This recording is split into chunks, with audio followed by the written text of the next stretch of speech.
যে কোনো উপায়ে আনতে হবে গ্রাহক, নেই জননিরাপত্তা বা সুরক্ষার দিকে কোনো নজর। বলছিলাম, কলকাতার মিনি বাংলাদেশ বলে পরিচিত নিউ মার্কেটের Collin street, Mirza Ghalib street, free school street, Sudder street, Marquis street সহ একাধিক জায়গায় গড়ে ওঠা হাজারো হোটেলের দুর্বল ব্যবস্থাপনার কথা। গতকাল বুধবার ভোররাতে মির্জা গালিব স্ট্রিটের এমন এক হোটেল শিখা ইনে আগুনে পুড়ে প্রাণ যায় 7 বাংলাদেশি সহ 9 জনের। এই দুর্ঘটনার পর হোটেলটির ইজারাদার হিসেবে নিবন্ধিত আবু জাফরের নামের এক ব্যক্তিকে আটক করা হয়েছে। জিজ্ঞাসাবাদের জন্য আরও হেফাজতে নেওয়া হয়েছে হোটেলের 2 কর্মীকে। এদিকে কলকাতার বাংলাদেশ ডেপুটি হাইকমিশন জানিয়েছে, প্রাণ হারানো 7 বাংলাদেশির ময়নাতদন্ত সম্পন্ন হয়েছে। শনিবারের মধ্যে তাদের মরদেহ দেশে পাঠানো হবে। মর্গে উপস্থিত থাকা এক বাংলাদেশি ও এক ভারতীয়র পরিবারের সদস্য জানালেন তাদের বেদনার কথা। যিনি মারা গেছে উনি আমার আত্মীয়, আমার মামা হয়।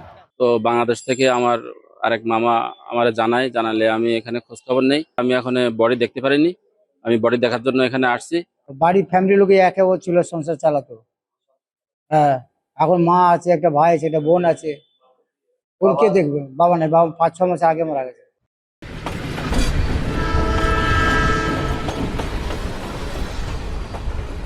এরই মধ্যে নিউ মার্কেটের ওই অগ্নিদগ্ধ হোটেলটি পরিদর্শন করেছেন বিভিন্ন দলের রাজনৈতিক নেতারা। সব খালি জায়গা ছিল, এখানে 3 তলাকে বাড়ি আনলিগাল করে দিয়েছে, যার কাছে কোনো ডকুমেন্টস নেই।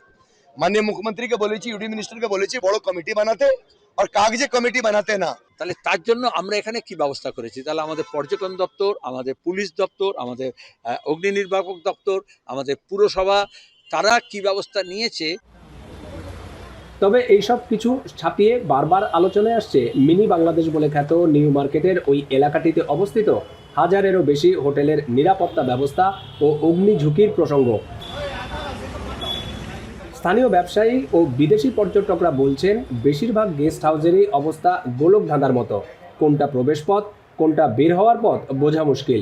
বেশিরভাগ হোটেলের ইলেকট্রিক ওয়্যারিং অবস্থা করুণ। যত্রতত্র ঝুলছে ইলেকট্রিকের তার। লিফট কয়েক দশক পুরনো।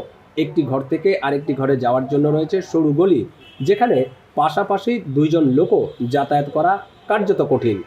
যেটা রেসিডেন্সিয়াল যে ঘরগুলো ছিল, যে ফ্ল্যাটগুলো ছিল, সেটা হোটেলে কনভার্ট হয়ে গেছে। নিরাপত্তা তো এখন কি এরকম তো এরকম হবে, আর ওটা তো এদের গাফলতি হইতে পারে যে এদেরকে পর্যাপ্ত ব্যবস্থা রাখে নাই, তাহলে হয়তো বা এই যে নিষ্ক্রিয়ভাবে যে জীবনগুলো চলে গেল। তদন্তে আরও জানা গেছে, মর্মান্তিক দুর্ঘটনা কবলিত শিকাহীন হোটেলে ছিল না ফায়ার লাইসেন্স, অগ্নি নির্বাপন ব্যবস্থা। দীর্ঘ কয়েক বছর ধরে অডিটও করা হয়নি। স্থানীয় ফ্রি স্কুল স্ট্রিট ওয়েলফেয়ার সোসাইটিরও দাবি, এখানে শুধু আবাসিক ভবন ছিল, পরে একের পর এক হোটেল গেস্ট হাউস হয়ে যায়, তাই সেখানে মানা হয়নি কোনো নিয়মকানুন। কিভাবে এই আবাসিক হোটেলগুলো লাইসেন্স পেয়েছে, সেটাও বড় প্রশ্ন। দীপক দেবনাথ, এখন কলকাতা।